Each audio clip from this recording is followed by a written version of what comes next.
The last copper light of dusk painted the rugged Nevada landscape as Hannah Wilson trudged along the dusty trail toward Eldorado Canyon, her boots kicking up small clouds with every exhausted step.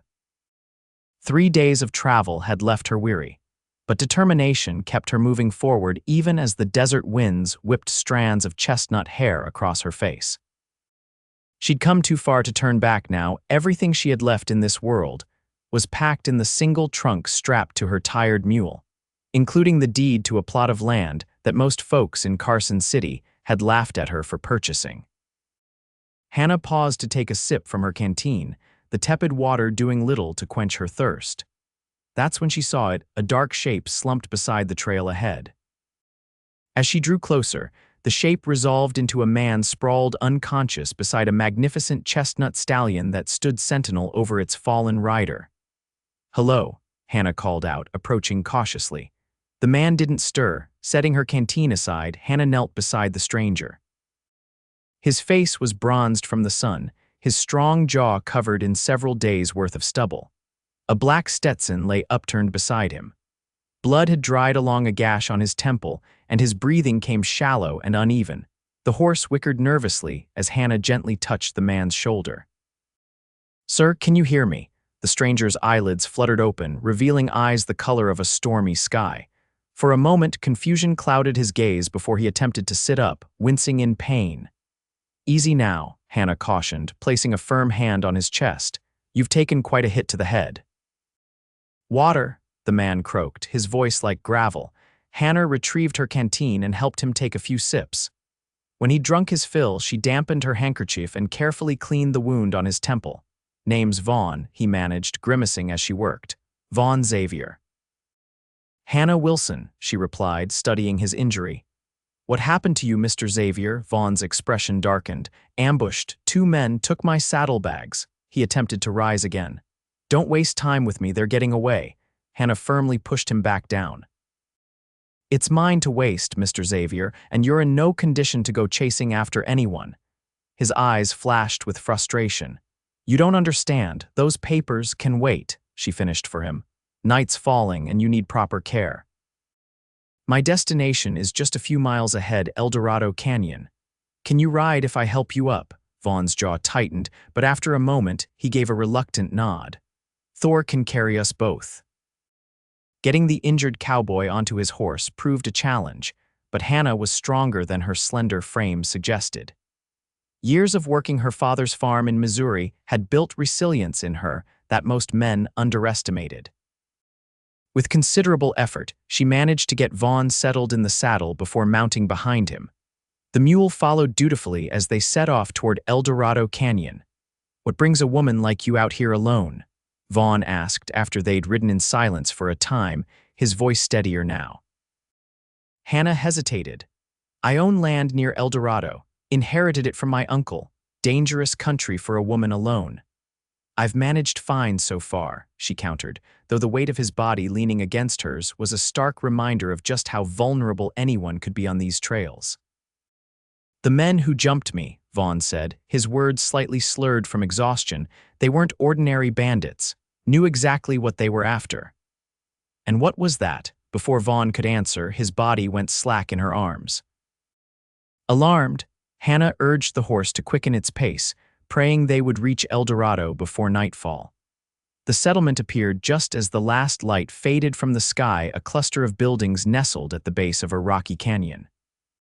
Relief washed over Hannah as she guided the horse down the main street, drawing curious stares from the few people still out at this hour.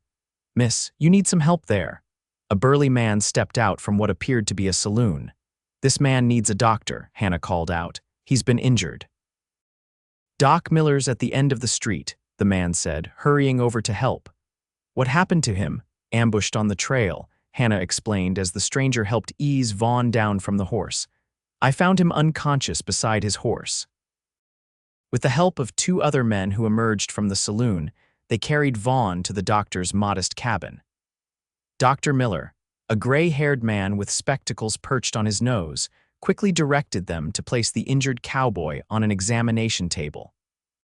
"He's lost blood, but the head wound isn't as bad as it could be," the doctor announced after a brief examination. Dehydration is the bigger concern. He'll need rest and fluids.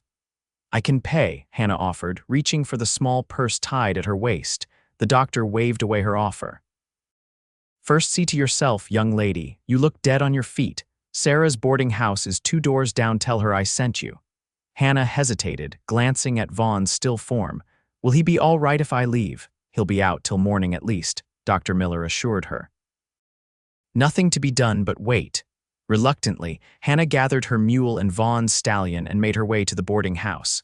Sarah Donahue, a plump, friendly woman in her 50s, welcomed her warmly despite the late hour. All alone, are you? Sarah asked as she showed Hannah to a small but clean room. Not common to see a young woman traveling these parts without escort. I'm meeting family, Hannah lied smoothly. The truth that she had no one and was here to claim land that might well be worthless seemed too vulnerable to share. Well, you're safe now, Sarah assured her. Eldorado's rough around the edges, but decent folk look out for each other here. After securing the animals in Sarah's modest stable, Hannah washed away the dust of travel and collapsed onto the narrow bed. Despite her exhaustion, sleep eluded her as questions about the mysterious cowboy filled her mind.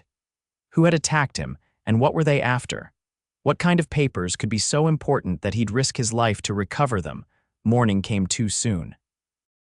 Hannah dressed quickly and made her way to the doctor's house, carrying a bundle of food Sarah had insisted she take. To her surprise, she found Vaughn sitting up, arguing with Dr. Miller.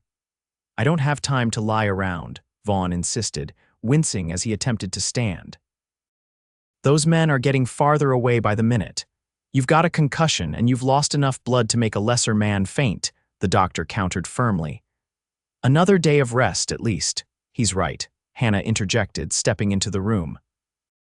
Whatever you're chasing, it's not worth dying for.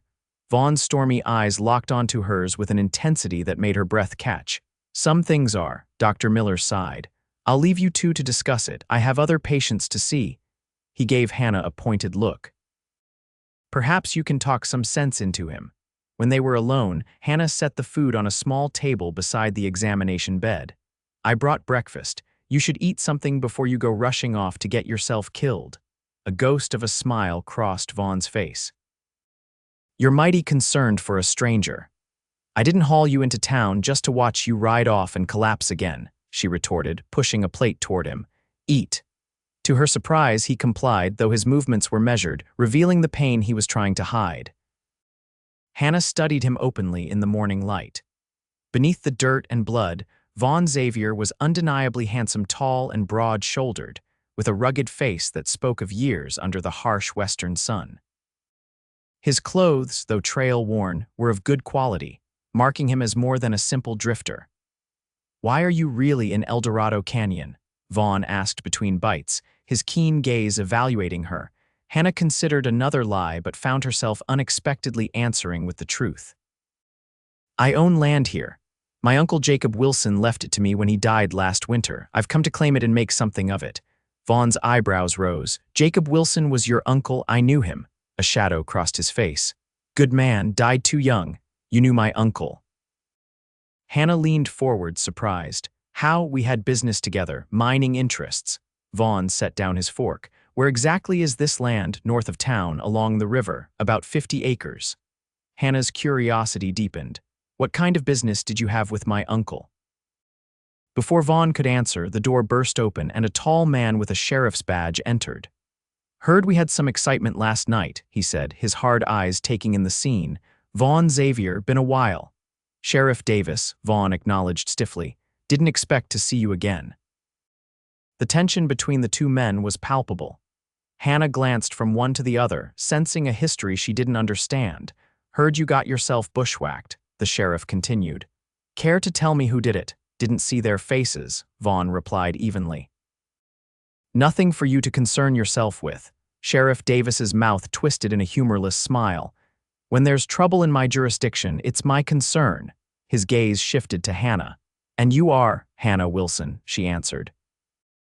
I found Mr. Xavier injured on the trail and helped bring him to town. Wilson, the sheriff's eyes narrowed. Any relation to Jacob Wilson? He was my uncle. Something unreadable flickered across the sheriff's face. Interesting, very interesting. He tipped his hat. Welcome to Eldorado Canyon, Miss Wilson. I hope your stay here is uneventful. With a final penetrating look at Vaughn, he departed. Hannah turned to Vaughn. What was that about? Vaughn's expression had hardened. Sheriff Davis and I have history, none of it pleasant. He pushed himself to his feet, ignoring the pain the movement obviously caused. I need to leave. Now. You're in no condition. Those men who attacked me, Vaughn interrupted, his voice low and urgent. They took more than just papers. They took a map to your uncle's mine. Hannah stared at him. My uncle had a mine. The deed only mentioned land. The deed wouldn't mention it. Jacob was careful. Vaughn reached for his hat, which someone had placed on a nearby hook. The mine isn't on the property, it's hidden in the hills nearby. Only a handful of people know about it, and it's valuable, very. Vaughn met her gaze squarely.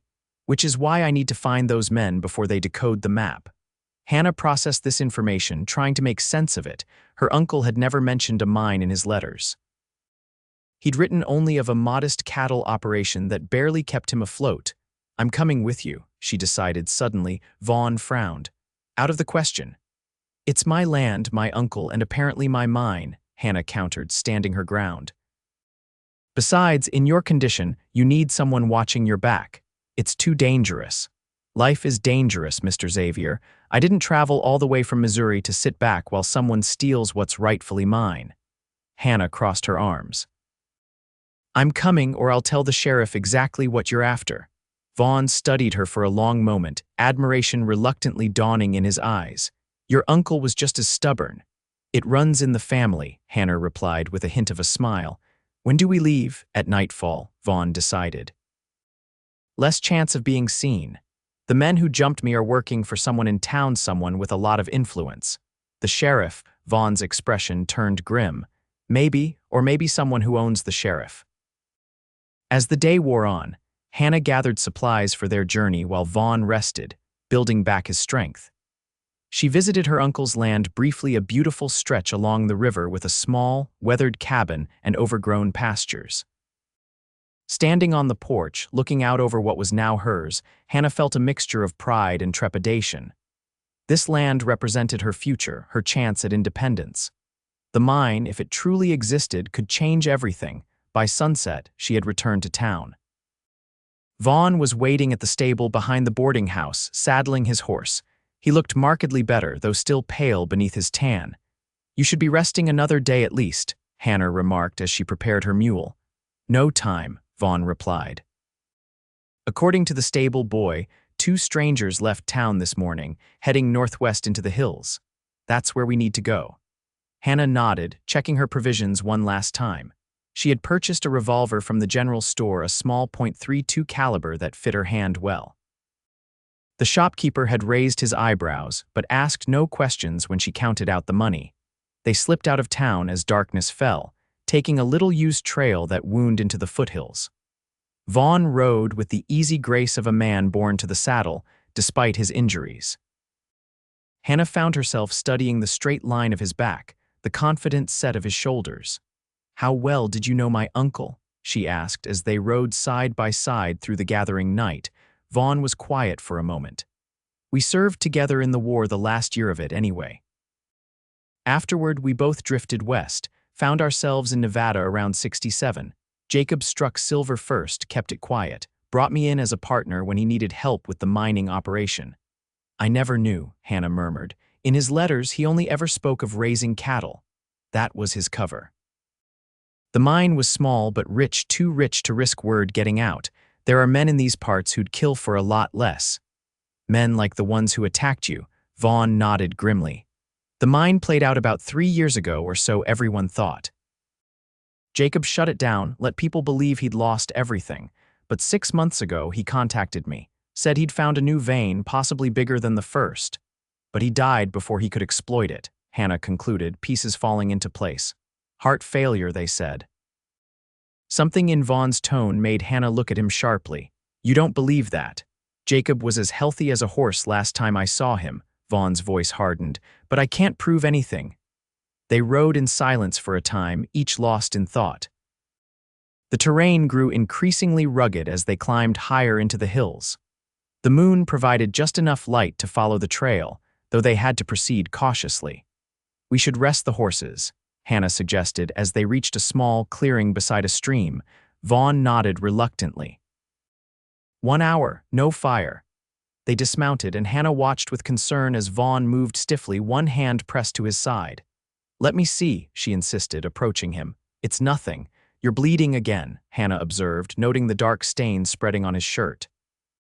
"You didn't mention you were stabbed as well." "Forgot," Vaughn muttered unconvincingly. Hannah shook her head in exasperation. "Sit down and let me look at it, or we go back to town right now." With a sigh of resignation, Vaughn lowered himself to a fallen log and unbuttoned his shirt. Hannah gasped softly at the sight of the crude bandage wrapped around his torso, soaked through with fresh blood. "Dr. Miller stitched it," Vaughn explained. "Must have torn when I mounted up." Hannah retrieved a clean cloth and her canteen from her saddlebag. Working by moonlight, she carefully cleaned and rebandaged the wound. Vaughn watched her, his expression unreadable in the dim light. "You've done this before," he observed as she tied off the fresh bandage. "My father was gored by a bull when I was 16, Hannah explained, her fingers lingering unconsciously on his warm skin. "I learned to tend wounds out of necessity." "Where is your family now?" Hannah's hand stilled. "Gone. Father died 2 years ago. Mother followed 6 months later. My brothers all married and moved west. I stayed to sell the farm." She straightened, stepping back from him.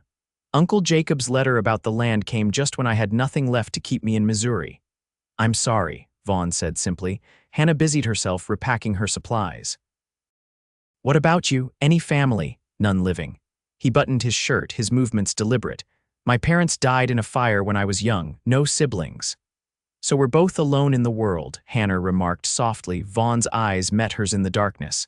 "Seems that way." Something passed between them, then a recognition of shared solitude, of paths that had led them both to this moonlit clearing in the Nevada wilderness.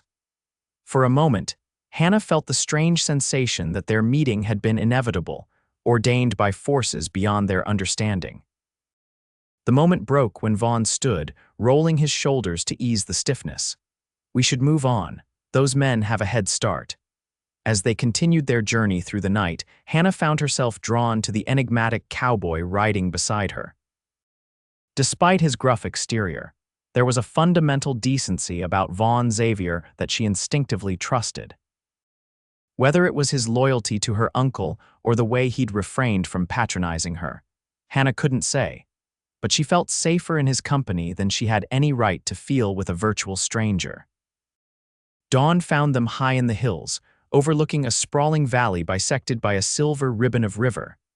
Vaughn reined in his horse, surveying the terrain with narrowed eyes. "The entrance to the mine is in that ridge," he said, pointing to a distant outcropping of rock.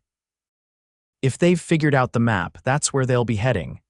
And if they haven't, then we might catch them still trying to decode it. The map Jacob made isn't straightforward. He built in safeguards." Vaughn glanced at her. "We need to move fast but careful. These men won't hesitate to kill us if they see us coming." They descended into the valley, following a game trail that afforded some cover. The morning was cool, the air crisp with the scent of sage and pine. In other circumstances, Hannah might have paused to appreciate the wild beauty surrounding them, but urgency drove them forward. As they approached a dense stand of cottonwoods along the river, Vaughn suddenly raised his hand in warning. "Smoke," he murmured, pointing to a thin wisp rising above the trees. "Could be them." They dismounted, securing their animals in a concealed spot, and proceeded on foot. Vaughn drew his revolver, checking the chambers. Hannah followed suit, her heart pounding as they crept toward the source of the smoke. Through the trees, they could make out a small campfire and 2 men seated beside it, deep in conversation. Maps and papers were spread on the ground between them. "That's them," Vaughn whispered. "The big one with the beard is called Maddox. Don't know the other one." "What's the plan?" Hannah asked, fighting to keep her voice steady. Vaughn studied the scene. "I'll circle around, come at them from the other side. When you hear me call out, stay hidden unless I signal you. And if something goes wrong," his eyes met hers, serious and intent, "then get yourself back to town and find Marshal Collins in Carson City. He's an old friend, he'll help you." Before Hannah could protest this plan, Vaughn slipped away, moving through the underbrush with surprising stealth for an injured man. Hannah crouched among the cottonwoods, her revolver cold in her sweating palm, watching the two men by the fire. "This map makes no sense," the smaller man was saying, frustration evident in his voice. "There are no landmarks, no distances." "Xavier knows," Maddox growled. "Should have made him talk before we left him. He looked half dead when we finished with him. Not dead enough, apparently." Maddox spat into the fire. "Fletcher won't be happy if we come back empty-handed." Hannah's breath caught. Fletcher. The name of Eldorado Canyon's wealthiest resident owner of the largest mine in the territory and half the businesses in town. Was he behind this? Her thoughts were interrupted by Vaughn's voice, steady and dangerous, from the far side of the clearing. "Hands where I can see them, Maddox." The two men froze, then slowly raised their hands, Maddox's bearded face contorted with shock. "Xavier, you're supposed to be dead," disappointed. Vaughn stepped into view, his revolver trained on the men. "Slide your weapons away with your left hands, slowly." The men complied, though Hannah could see calculation in Maddox's eyes. "Fletcher will pay double whatever Wilson was giving you," he offered. "Triple." "This isn't about money," Vaughn replied coldly. "Now, where's the map you took from me?" The smaller man glanced toward a saddlebag beside the fire. "It's in there, but it's useless. You can't find the mine without the key." "I don't need a key," Vaughn said. "I helped design the map." Understanding dawned on Maddox's face. "So that's why Fletcher wants you eliminated along with the girl. You both know too much." Hannah's blood ran cold. Fletcher wanted her dead. What could she possibly know that threatened him? The standoff was suddenly broken by the crack of a rifle from somewhere behind Hannah. Vaughn dove for cover as dirt kicked up near his feet. The two men by the fire seized the opportunity, lunging for their discarded weapons. Without thinking, Hannah rose from her hiding place and fired her revolver. The smaller man cried out, clutching his arm as her bullet found its mark. Maddox whirled toward the sound, raising his gun toward her. Vaughn's shot rang out, and Maddox staggered, dropping his weapon. But the riflemen in the trees continued firing, forcing both Hannah and Vaughn to take cover. "Run," Vaughn shouted to her. "Back to the horses." Hannah hesitated, unwilling to leave him, but another bullet splintering the tree beside her decided the matter. She turned and fled, zigzagging through the cottonwoods as shots followed her retreat. She reached the horses, heart hammering, and quickly untied them. For several agonizing minutes she waited, straining to hear any sound of Vaughn's approach over the pounding of blood in her ears. Just as she was preparing to go back for him, Vaughn burst from the trees, clutching his side but moving fast. "Go," he urged, swinging onto his stallion despite the obvious pain it caused him. "We've got company coming." They galloped away as riders emerged from the tree line behind them. Hannah bent low over her mule's neck, urging the animal to greater speed than she'd thought possible. Vaughn led them up a narrow trail that switchbacked steeply into the hills, using the terrain to slow their pursuers. By midday, they had lost their followers in the labyrinthine canyons. Vaughn finally called a halt beside a small spring hidden among tumbled boulders. "Did you get the map?" Hannah asked as they slid from their mounts, both breathing hard from the chase. In answer, Vaughn pulled a folded paper from inside his shirt. "And something else," he added grimly, producing a letter sealed with wax. "This was with it. It's addressed to you." Hannah took the envelope with trembling fingers. Her name was written in her uncle's familiar hand. She broke the seal and began to read. "My dearest Hannah, if you are reading this, then I am gone, and my suspicions were well founded. Fletcher Jameson means to seize control of the mine. We discovered a silver vein richer than anything yet found in Nevada. He has already tried to force me to sell by various underhanded means. I have entrusted this letter and the true map to Vaughn Xavier, the only man I trust completely in these parts. The deed I sent you places the land in your name, but the mine's location is separate for your protection. Beware of Sheriff Davis. He is Fletcher's man through and through. Trust Vaughn with your life as I have trusted him with mine. With all my love, Uncle Jacob." Hannah looked up from the letter, her eyes shining with unshed tears. He knew they might kill him for the mine. Vaughn nodded solemnly. Jacob suspected Fletcher had him poisoned when intimidation didn't work. That's why he transferred everything to you. He thought Fletcher wouldn't know about his niece back east. But somehow, Fletcher found out. Someone talked, Vaughn agreed. And now he wants both of us silenced before we can prove the mine belongs to you. Hannah stood, a new determination hardening within her. Then we need to find the mine first and stake my claim legally where Fletcher can't dispute it. Vaughn raised an eyebrow. That's dangerous. So is sitting around waiting for Fletcher's men to find us, Hannah countered. My uncle believed in me enough to leave me this legacy. I won't dishonor his memory by running away. A slow smile spread across Vaughn's face, the first real smile she'd seen from him. It transformed his features, softening the hard edges and lighting his eyes. Jacob would be proud of you, he said simply. But we do this smart. We need proof of your ownership that can't be disputed. The deed is in my trunk at the boarding house, Hannah realized. Along with all of Uncle Jacob's letters to me. Would that help? It's a start. We also need witnesses who can verify your identity and relationship to Jacob. Vaughn studied the map he'd recovered. The mine entrance is here, he said, indicating a spot marked with a subtle symbol. About 4 hours' ride from your property. If we can get there, secure evidence of the silver, and file a proper claim with the territorial office in Carson City, Fletcher would be powerless to take it from me legally, Hannah finished. Legally being the operative word, Vaughn cautioned. Men like Fletcher don't always concern themselves with what's legal. They spent the afternoon planning their next move, deciding to circle back toward Eldorado Canyon under cover of darkness. The mine would have to wait first. They needed Hannah's documents and allies they could trust in town. As the sun began its descent, Hannah found herself studying Vaughn as he cleaned his revolver. Why did you do it? She asked suddenly. He looked up, questioning. Why did you agree to help my uncle protect his discovery? Why are you helping me now? You could have walked away. Vaughn was silent for a long moment, his hands stilling on the weapon. Your uncle saved my life during the war, he finally said. Carried me 3 miles through Confederate territory with a bullet in my leg. His eyes met hers. But it's more than that. Jacob was a good man in a place where good men are rare. He deserved better than to be murdered for finding silver in the wrong place. And me? Why risk your life for a woman you just met? Something flickered in Vaughn's expression, something that made Hannah's heart beat a little faster. Maybe I'm tired of being alone in the world, he said quietly. Or maybe I see something in you worth fighting for. The air between them seemed to thicken, charged with unspoken possibility. Hannah found herself acutely aware of his proximity, of the intensity in his storm-gray eyes. For a wild moment, she thought he might kiss her, and more startling still, she realized she wanted him to. Instead, Vaughn cleared his throat and rose to his feet. We should get moving. Still a lot of ground to cover before dawn.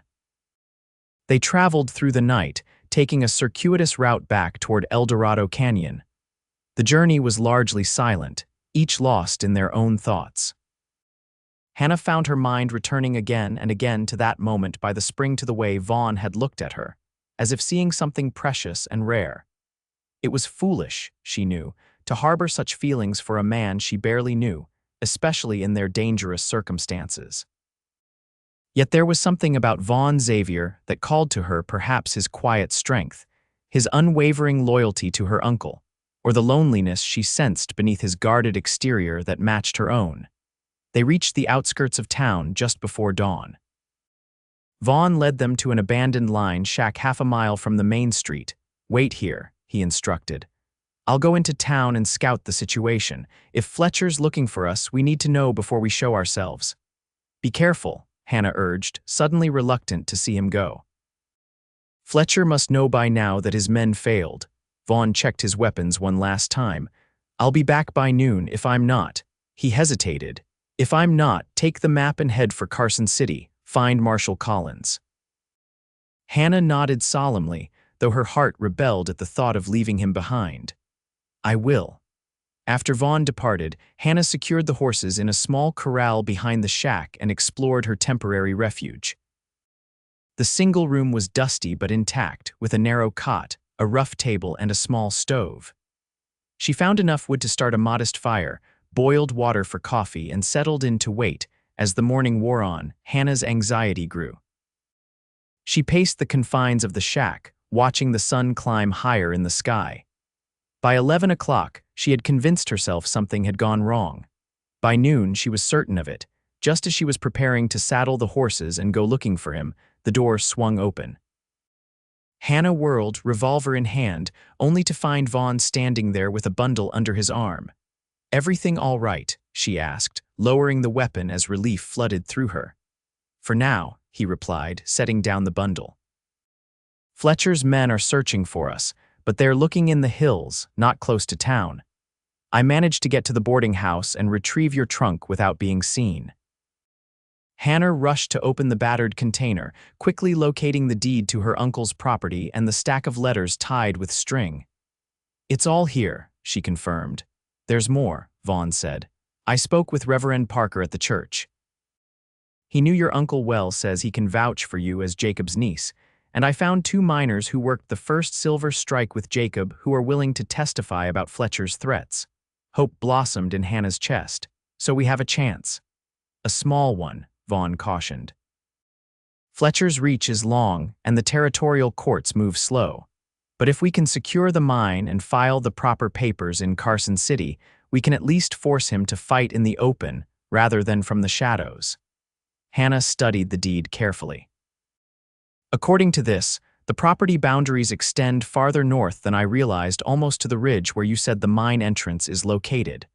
Vaughn leaned over her shoulder, his breath warm against her neck as he examined the document. "You're right," he said, surprise evident in his voice. "Jacob must have amended the property line before he died. The mine entrance is just inside your land." "Which strengthens my claim considerably," Hannah concluded, trying to ignore the flutter in her stomach at Vaughn's closeness. "We need to get to the mine," Vaughn decided. "Document the silver vein, then take everything straight to Carson City. It's our best chance." They spent the remainder of the day preparing for the journey. Vaughn had brought provisions from town, including ammunition for their revolvers and supplies for marking and documenting the mine. As dusk approached, they saddled the horses and prepared to depart.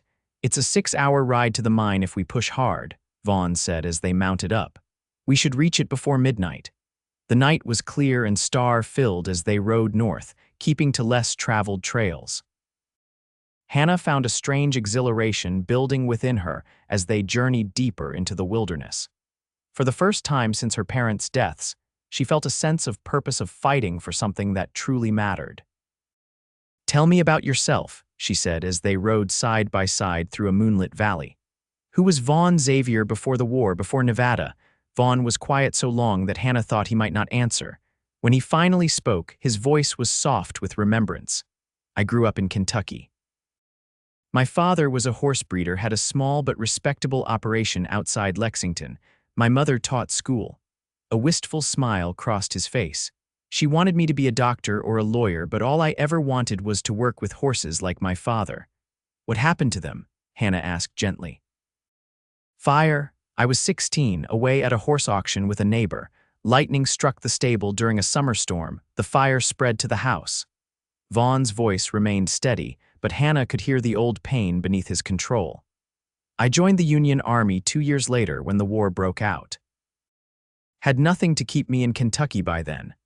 "I'm sorry," Hannah said, understanding all too well the hollow ache of such loss. "What about you?" Vaughn asked, clearly wanting to shift the focus from himself. "What was Hannah Wilson's life before Eldorado Canyon?" Hannah sighed, memories washing over her. "Ordinary, I suppose. We had a farm outside Springfield, not large but fertile. My mother kept house, my father and brothers worked the land." She smiled softly. "I helped with everything, the crops, the animals, the accounts. Mother despaired of ever making a proper lady of me." "And yet you read Shakespeare," Vaughn observed, nodding toward the volume she had tucked into her saddlebag earlier. Hannah looked at him in surprise. "You noticed that?" "I notice a lot of things about you, Hannah Wilson," he replied, his voice carrying an undertone that made her cheeks warm despite the cool night air. They continued through the night, their conversation flowing more freely than before. Hannah found herself sharing stories of her childhood, her dreams of someday writing stories of her own, her fear that she would never find a place where she truly belonged. Vaughn listened attentively, offering glimpses of his own past in return his travels after the war, the skills he'd acquired, the loneliness of a life spent always moving. By the time they approached the ridge where the mine was hidden, Hannah felt as if she'd known Vaughn Xavier for years rather than days. There was an ease between them now, a comfort in each other's presence that defied their brief acquaintance. "We're close," Vaughn announced as they dismounted at the base of a rocky slope. "The entrance is concealed in that outcropping of rock. Jacob designed it that way. Unless you know exactly where to look, you'd ride right past it." They secured the horses in a sheltered hollow and proceeded on foot, Vaughn leading the way with a small lantern. The night was silent around them, broken only by the occasional call of a coyote in the distance. The mine entrance was indeed masterfully disguised, a narrow opening between two boulders that appeared natural until you noticed the subtle tool marks around the edges. Vaughn lit a second lantern and handed it to Hannah. "Stay close," he cautioned as they entered the tunnel. "The main shaft isn't deep, but there are side passages where a person could get lost." The air grew cooler as they moved deeper into the earth, the passage widening gradually until they could walk side by side. Timber supports lined the walls at regular intervals, the work solid and professional. "Your uncle knew what he was doing," Vaughn remarked, running a hand along one of the support beams. "This is expert work." "He never mentioned mining in his letters," Hannah said, her voice echoing slightly in the confined space. "I always thought he was a rancher." "He was many things," Vaughn replied. "Soldier, rancher, miner, but most of all, he was a man who valued his independence. The silver was his way of ensuring he'd never have to answer to anyone again." The tunnel began to slope downward, twisting deeper into the mountain.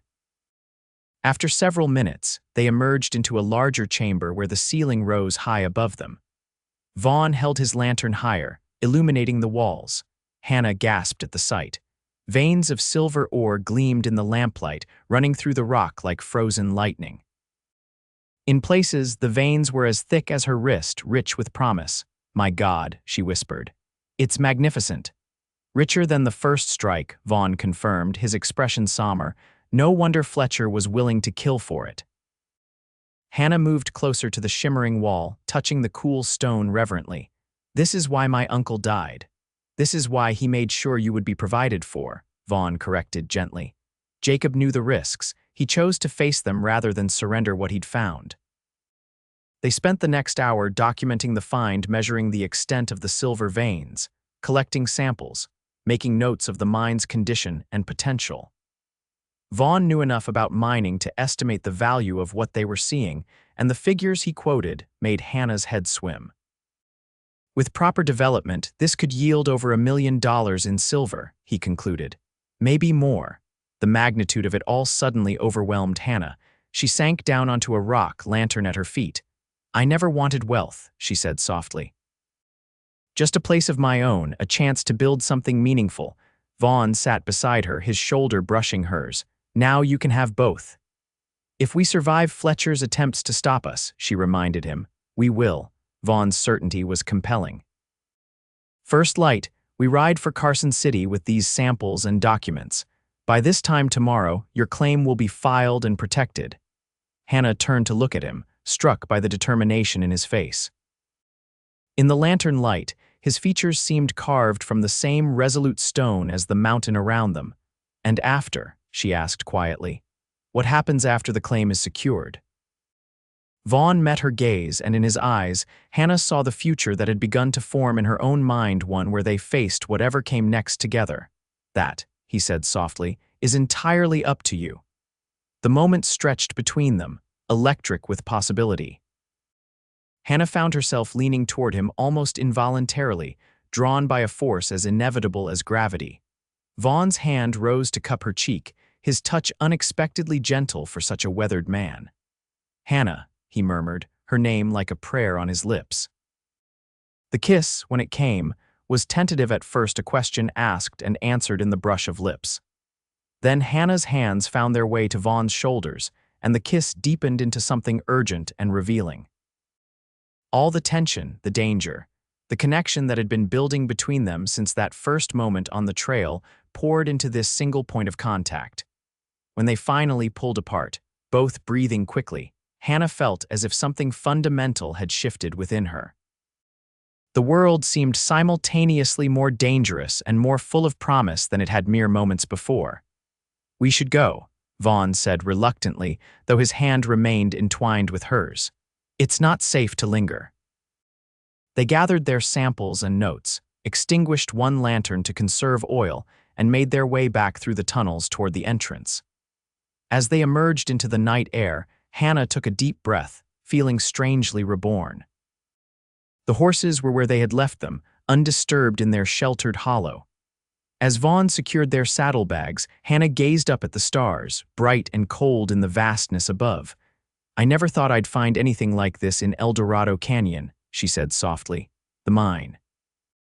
Vaughn asked, glancing up from his work. Hannah shook her head, smiling.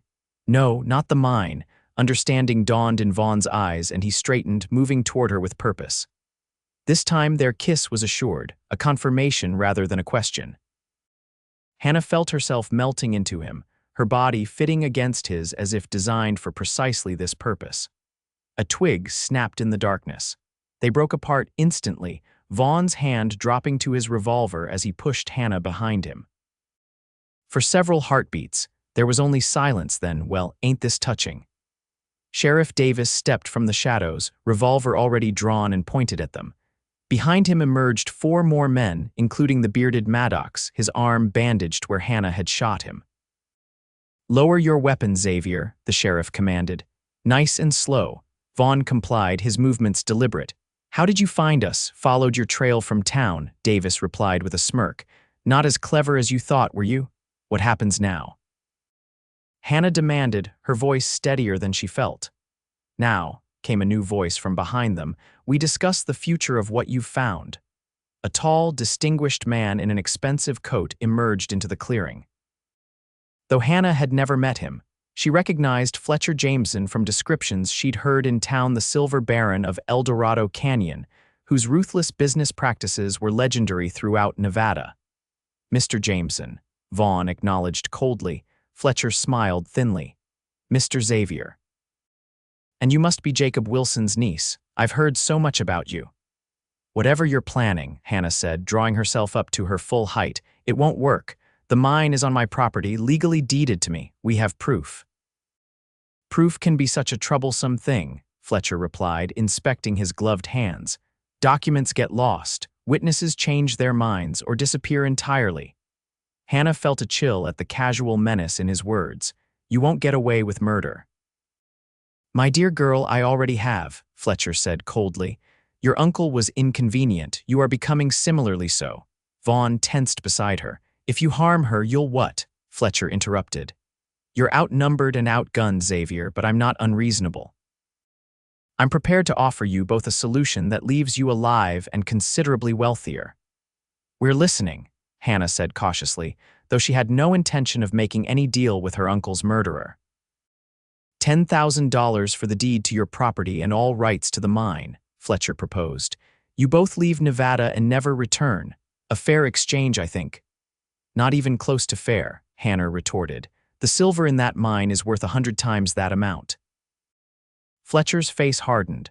"Perhaps I wasn't clear. This isn't a negotiation, it's the only offer you'll receive. The alternative is considerably less pleasant." Hannah glanced at Vaughn, seeking guidance. His eyes met hers, and in them she saw not defeat but calculation. He was waiting for something, looking for an opening. "We need time to consider," Hannah stalled. "Such a decision shouldn't be made hastily." "You have until sunrise," Fletcher conceded after a moment's thought. "Sheriff Davis will keep you company until then. I suggest you choose wisely." With a nod to his men, he turned and strode back into the darkness. The sheriff and his deputies herded Hannah and Vaughn into a small clearing, forcing them to sit on the ground while 2 men kept revolvers trained on them. The others took up positions nearby, talking quietly among themselves. "What do we do?" Hannah whispered when she was certain they couldn't be overheard. "Wait," Vaughn murmured. "Fletcher made a mistake leaving us alive, even temporarily. He's overconfident." "He has every reason to be," Hannah pointed out. We're outgunned 5-2. Vaughn's eyes gleamed in the moonlight. 4-2. The man on the left has been drinking, I can smell it from here. And Davis is getting drowsy, see how he keeps shaking himself awake. Hannah studied their captors with new attention and realized Vaughn was right. The night was wearing on and the men's vigilance was slipping. Still, even with those advantages, their situation seemed desperate. I have a derringer in my boot, Vaughn said so quietly that Hannah barely heard him. When I make my move, run for the horses, don't wait for me. I'm not leaving you, Hannah insisted. Vaughn's expression softened for a brief moment. Stubborn woman, he murmured, but there was affection in his voice. Then be ready to ride hard when the time comes. They lapsed into silence, waiting as the hours crept by. One by one, the guards grew less attentive. Sheriff Davis eventually dozed off sitting against a tree, his chin dropping to his chest. Only one man remained fully alert, pacing the perimeter of the clearing with mechanical regularity. Vaughn's opportunity came when this last vigilant guard stepped away to relieve himself in the bushes. In one fluid motion, Vaughn retrieved the hidden derringer from his boot and fired at the nearest deputy. The small gun made a surprisingly loud crack in the night stillness. Chaos erupted.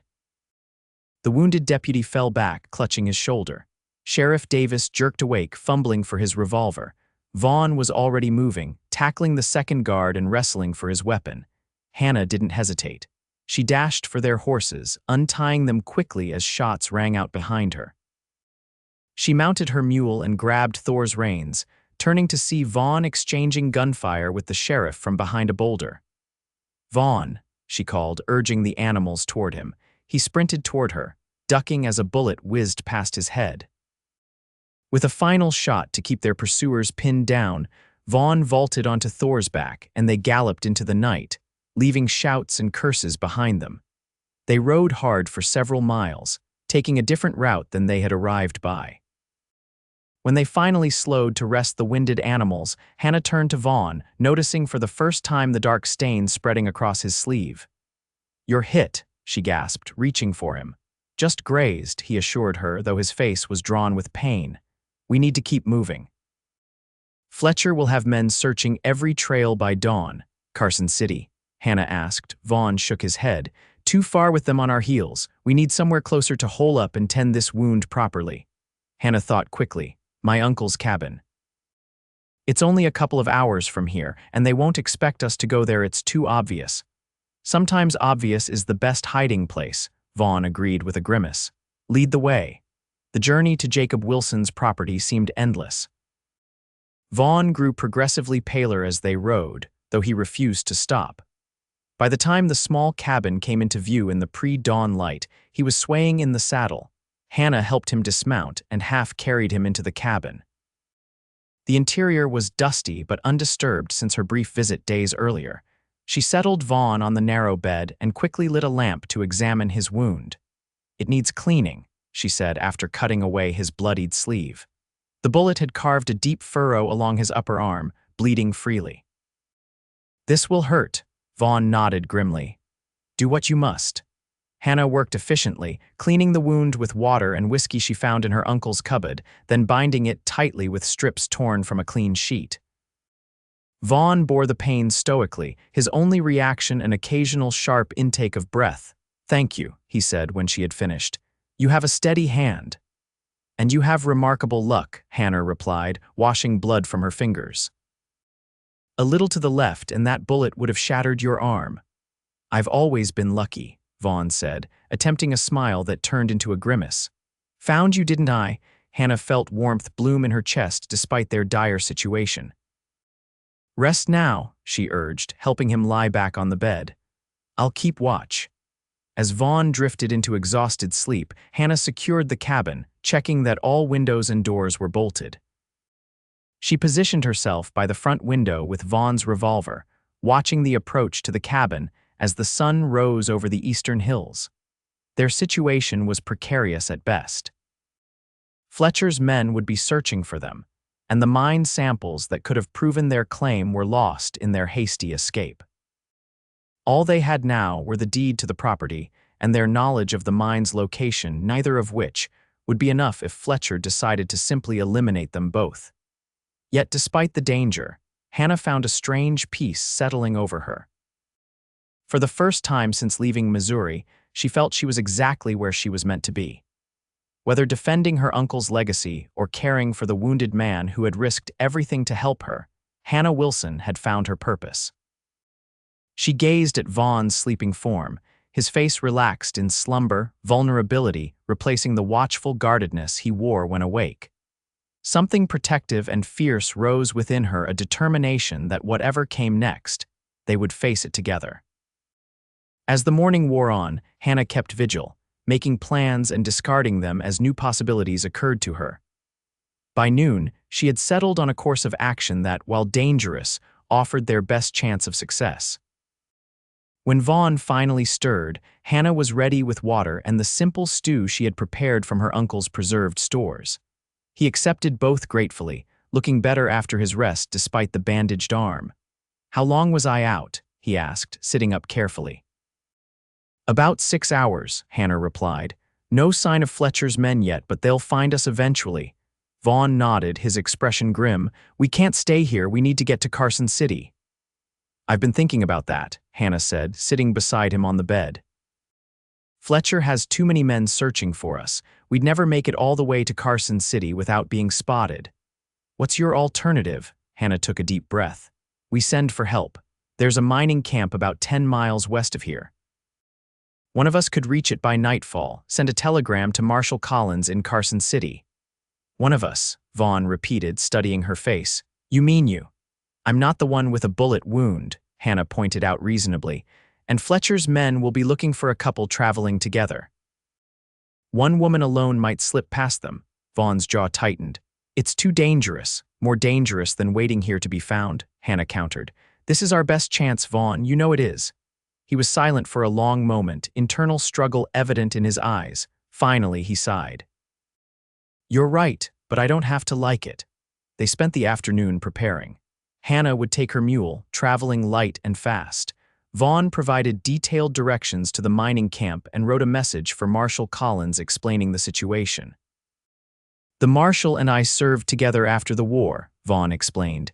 "He'll come if he can, but it might take time, a day or more." "I'll return as soon as possible," Hannah promised. 2 days at most. As dusk approached, the time for departure arrived. Hannah checked her provisions one last time: water, food, the message for the Marshal, and her small revolver. "If I'm not back in 3 days," she told Vaughn solemnly, "don't wait for me. Take Thor and get to Carson City however you can." Vaughn rose from where he'd been sitting, crossing to her with determination in his stride. Without a word, he pulled her into his arms, his kiss fierce and desperate. "Come back to me," he murmured against her lips. "Promise me." Hannah's heart swelled with emotions too new and vast to name. "I promise," she whispered, memorizing the feel of him, the scent of him, storing it away to sustain her on the journey ahead. With a final embrace, she mounted her mule and rode away from the cabin, not allowing herself to look back. The weight of Vaughn's gaze followed her until she disappeared into the gathering darkness. The night journey was tense, each sound in the wilderness causing Hannah to start and reach for her revolver.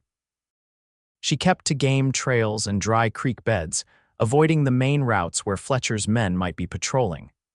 The mule moved steadily beneath her, seeming to sense the urgency of their mission. By midnight, Hannah had covered nearly half the distance to the mining camp. She paused to rest the animal and take stock of her surroundings. The night was clear, the moon providing enough light to travel by. In the distance, she could make out the silhouette of mountains against the star-filled sky. It was then that she heard the rhythmic sound of hooves approaching from the east. Quickly, Hannah led her mule into a dense thicket of scrub oak, crouching low as riders passed by on the trail below. She counted 5 men, all armed, moving at a deliberate pace. "She can't have gotten far," one man was saying. "Fletcher wants her found by sunrise." "What about Xavier?" another asked. "Dead or alive doesn't matter, but Fletcher wants the girl alive, says she's the only one who can legally sign over the deed." Hannah's blood ran cold. They were hunting her specifically, and worse, they were heading in the direction of her uncle's cabin toward Vaughn. She waited until the riders were well past before emerging from her hiding place, mind racing. Should she turn back to warn Vaughn, or press on to the mining camp as planned? Torn between the two imperatives, Hannah finally chose to continue her journey. The fastest way to help Vaughn was to complete her mission and bring back reinforcements. With renewed urgency, she rode through the night, pushing her mule harder than before. By the first hint of dawn, the mining camp appeared in the valley below a collection of rough buildings and tents clustered around a central shaft. Even at this early hour, there was activity as the first shift of miners prepared to descend. Hannah rode directly to the company office, where a surprised clerk directed her to the telegraph operator. The operator, a young man with spectacles, seemed skeptical of her urgency until she pressed a gold coin into his hand. "This needs to reach Marshal Collins in Carson City immediately," she insisted. "Lives depend on it." The message sent, Hannah faced another decision. Should she wait for a response or return to Vaughn immediately? The memory of the riders heading toward the cabin made the choice clear. She had to get back as quickly as possible. After purchasing supplies and a fresh mount, her mule was too exhausted for the return journey. Hannah set off, taking a more direct route back to the cabin. Fear propelled her forward, imagining what might have happened in her absence. Had the riders found Vaughn? Was he even now fighting for his life, or worse, already defeated? The sun was high overhead when Hannah finally approached her uncle's property.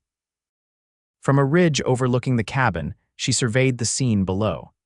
There was no sign of horses or men, no obvious indication that Fletcher's thugs had found the place. Still, Hannah approached cautiously, leading her horse through the trees rather than taking the open path. Tying the animal in a concealed spot, she crept toward the cabin, revolver in hand. The door was closed, the windows intact. Everything appeared as she had left it, yet a sense of foreboding gripped her as she neared the entrance. "Vaughn," she called softly, pushing open the door. The interior was dark after the bright sunlight outside. Hannah blinked, allowing her eyes to adjust. The main room was empty, the bed where she had left Vaughn unoccupied. A cold fear seized her heart. "Vaughn," she called more urgently, moving deeper into the cabin. A sound from the small back room made her whirl, weapon raised. The door creaked open and Vaughn emerged, revolver in his good hand. When he saw Hannah, his face transformed with relief. "Thank God," he breathed, lowering his gun. "I thought they'd found you." Hannah rushed to him, heedless of anything but the overwhelming joy of finding him alive. His arm came around her, holding her close as if he feared she might vanish. "I saw riders heading this way," she explained breathlessly. "I was afraid they'd reached you before I could get back." "They came," Vaughn confirmed, his expression darkening. "5 of them searching the area. I hid in the root cellar until they moved on." Hannah pulled back to examine him. "You're pale. Your wound, it's fine," he dismissed, though the tightness around his eyes belied his words. "Did you reach the mining camp? Get the message sent?" Hannah nodded. "It's done. The telegraph operator assured me it would reach Marshal Collins today." She hesitated, "but it could be tomorrow or the next day before help arrives." "We don't have that much time," Vaughn said grimly. "Fletcher's men are searching systematically. They'll be back." "Then we need to move," Hannah decided. "My uncle's property extends to the river. There's a line shack near the boundary. We could hide there until help comes." Vaughn considered this, then nodded. "It's our best option." "How soon can we leave?" "I have a fresh horse waiting. We can go immediately." They gathered what supplies they could carry and slipped out of the cabin. Hannah led the way through the underbrush to where she had left her new mount. With Vaughn seated behind her, they set off toward the river, keeping to the wooded areas where they would be less visible. The line shack was smaller than the main cabin but solidly built and well concealed among a stand of cottonwoods near the riverbank. By the time they reached it, Vaughn was leaning heavily against Hannah, his strength clearly flagging. Inside, Hannah helped him to the single cot and checked his wound. The bandage was soaked through with fresh blood. "You've torn the wound open," she chided gently. "Why didn't you say something?" "There were more important matters to attend to," Vaughn replied with a weak smile. Hannah shook her head in exasperation as she cleaned and rebandaged the injury. "Men and their ridiculous pride." "Not pride," Vaughn corrected, watching her work. "Concern for you." Hannah's hands stilled. I can take care of myself. I know, he said softly. That's one of the things I admire most about you. Their eyes met, and Hannah felt that now familiar flutter in her chest. Despite the danger surrounding them, despite the uncertainty of the days ahead, being with Vaughn felt strangely right, as if all the paths of her life had been leading to this place, this moment. When this is over, Vaughn said, reaching up to touch her cheek, what will you do with the mine? Hannah considered the question. Develop it, I suppose, honor my uncle's work. She smiled slightly. Though I know nothing about mining, I do, Vaughn offered, if you wanted a partner in the venture. The word partner hung between them, laden with meaning beyond mere business. Hannah leaned into his touch, her heart racing. I think, she said carefully, that depends on what kind of partnership you're proposing, Mr. Xavier. A slow smile spread across Vaughn's face. The permanent kind, Miss Wilson, if you'll have me. Hannah's answer was lost in the sudden crack of a rifle shot outside. Both of them froze, the moment shattered by the reality of their situation. They've found us, Vaughn whispered, reaching for his revolver. Hannah moved to the small window, peering cautiously through a gap in the shutters. 3 riders were approaching the shack, with Fletcher Jameson himself leading them. Fletcher's here, she reported, ducking back. 3 men with him. Vaughn struggled to his feet, grimacing with pain. Is there a back way out? No, Hannah said, mind racing. Just the front door and the windows. Another shot rang out, splintering the wood beside the window. Come out, Miss Wilson, Fletcher's voice called. I only want to talk. Hannah and Vaughn exchanged glances, both knowing that talking was the last thing Fletcher intended. We can't shoot our way out, Vaughn said grimly. Not against those odds. Hannah nodded, a desperate plan forming. Maybe we don't have to. She reached into her pocket, pulling out a folded paper. I still have the deed, if Fletcher wants it so badly. Understanding dawned in Vaughn's eyes. A distraction.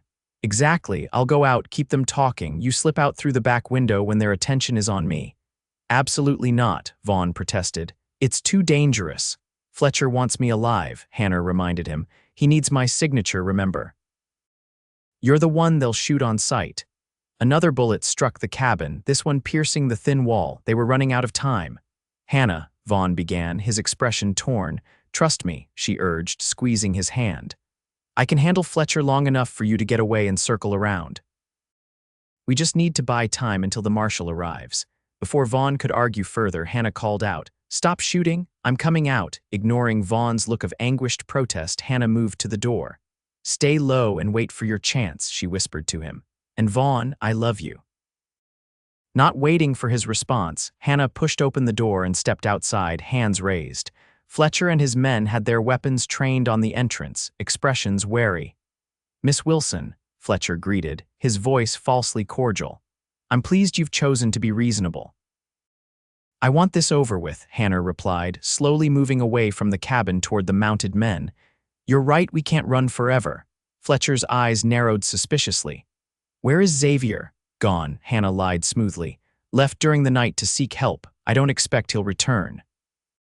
A pity, Fletcher remarked, though his expression suggested he didn't believe her. Now, about that deed. Hannah pulled the folded document from her pocket.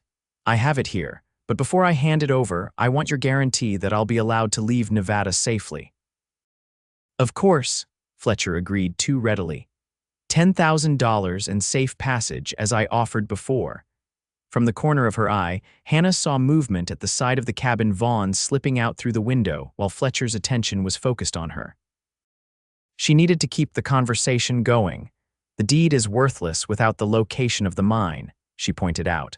My uncle made sure of that. Fletcher's smile didn't reach his eyes, which is why you'll be accompanying us to the mine entrance before our business is concluded. And if I refuse? I don't think you will, Fletcher said coldly, nodding to one of his men who raised his rifle. Hannah steeled herself, calculating how much longer she needed to distract them. Vaughn had disappeared into the underbrush behind the cabin, if he could circle around. Very well, she conceded, but I want the money first, in cash, Fletcher laughed. You're in no position to make demands, my dear. Without me, you have nothing, Hannah countered boldly. Kill me and the mine remains lost. Is that what you want to explain to your investors? A flash of anger crossed Fletcher's face. "Don't test my patience, Miss Wilson. It has limits." The standoff was interrupted by the sound of approaching horses, many of them, coming fast. Fletcher whirled, signaling his men to be ready. Around the bend in the river appeared a group of riders, at least 10 strong, led by a tall man with a U.S. Marshal's badge gleaming on his chest. Beside him rode Reverend Parker from Eldorado Canyon and several miners Hanner recognized from town. Fletcher Jameson. The marshal called out, his voice carrying across the clearing. "You and your men lower your weapons immediately." Fletcher's face contorted with rage as he realized he was outmaneuvered. For a moment, Hanna feared he might order his men to open fire anyway. Instead, with calculated deliberation, he reached for his own revolver. "This isn't over," he snarled at Hanna. Before he could raise his weapon, a shot rang out from the trees behind the cabin. Fletcher cried out, clutching his arm as his revolver fell to the ground. Vaughn emerged from cover, his smoking gun trained on Fletcher's men. "Drop your weapons," he commanded, his voice steady despite his weakened condition. Outnumbered and with their leader wounded, Fletcher's men complied, raising their hands in surrender. The marshal and his posse quickly secured the prisoners. As the tension of the moment ebbed, Hanner rushed to Vaughn's side, supporting him as his strength flagged. "Perfect timing," he murmured, leaning heavily against her. "I told you I could handle Fletcher," she replied with a tremulous smile. Marshal Collins approached them, his weathered face breaking into a grin at the sight of Vaughn. "Xavier, you old reprobate, still finding trouble wherever you go, I see." "Some trouble is worth finding," Vaughn replied, his arm tightening around Hanna's waist. The marshal nodded in understanding. "Your telegram arrived just as I was preparing to ride to Eldorado Canyon anyway. Had reports of Fletcher's illegal activities for months, but couldn't get anyone to testify against him." He glanced toward the prisoners being loaded onto horses. "Seems that won't be a problem anymore." In the days that followed, order was restored to Eldorado Canyon. Fletcher Jameson and Sheriff Davis faced multiple charges, including attempted murder and the poisoning of Jacob Wilson. With testimony from the reverend and miners who had witnessed Fletcher's threats, along with evidence recovered from the sheriff's office, their conviction was virtually assured. Hanna's claim to the mine was officially recorded in Carson City, her ownership uncontested. As news of the rich silver strike spread, offers to purchase the property poured in, but Hanna declined them all. "It's not just about the silver," she explained to Vaughn as they stood on the porch of her uncle's cabin, watching the sunset paint the Nevada sky in shades of gold and crimson. "This land was my uncle's dream. I want to honor that. It's a lot for one person to manage," Vaughn observed, his arm now healing nicely, resting comfortably around her shoulders. "I was rather hoping I wouldn't be managing it alone," Hanna replied, looking up at him with meaning in her eyes. Vaughn's face softened with an emotion that still made Hanna's heart skip a beat. "Is that a proposal, Miss Wilson? More of a business proposition," she teased. "With certain personal benefits," Vaughn laughed, turning to face her fully. "I have a counter-offer." To Hanna's surprise, he knelt before her, wincing slightly at the movement but determined nonetheless. From his pocket, he produced a simple gold band. "Hanna Wilson," he said, his voice husky with emotion, "when you found me passed out beside my horse, you said time was yours to waste. I'm asking you to spend that time, all the time we have left in this world, with me. Will you marry me?" Tears blurred Hanna's vision as joy welled up within her. "Yes," she whispered. "Yes, I will." As Vaughn slipped the ring onto her finger, Hanna knew that her journey to Eldorado Canyon had led her to a treasure far more precious than silver, a love that had begun in danger and uncertainty, but would endure through all the seasons of their lives together. 1 year later, the Vaughn Xavier silver mine was the most productive in the territory. The original cabin had been expanded into a comfortable home, and the property now boasted a small but thriving cattle operation alongside the mining venture. On a crisp autumn evening, Hanna sat on the porch swing, a leather-bound journal open on her lap.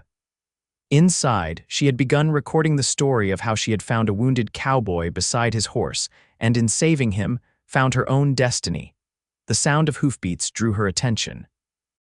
Vaughn was returning from inspecting the northern pasture, his tall figure silhouetted against the setting sun. Thor pranced beneath him, as spirited as ever despite the passing year. Hannah set aside her writing and rose to meet her husband as he dismounted. His face lit with pleasure at the sight of her, the love in his eyes as bright as it had been on their wedding day 6 months earlier. "How are my girls?" he asked, placing a gentle hand on Hannah's rounded belly where their child, a daughter, Hannah was certain grew stronger each day. "Impatient," Hannah replied with a smile, leaning into his embrace. "Both of us," Vaughn chuckled, the sound rumbling pleasantly against her cheek, like mother, like daughter. As the stars began to appear in the darkening sky, they stood together, two souls who had found each other against all odds in the wild vastness of the West. Whatever challenges tomorrow might bring, they would face them as they had faced all others together, with courage and unwavering love. And Hannah knew, with bone-deep certainty, that not a moment of the time they shared would ever be wasted.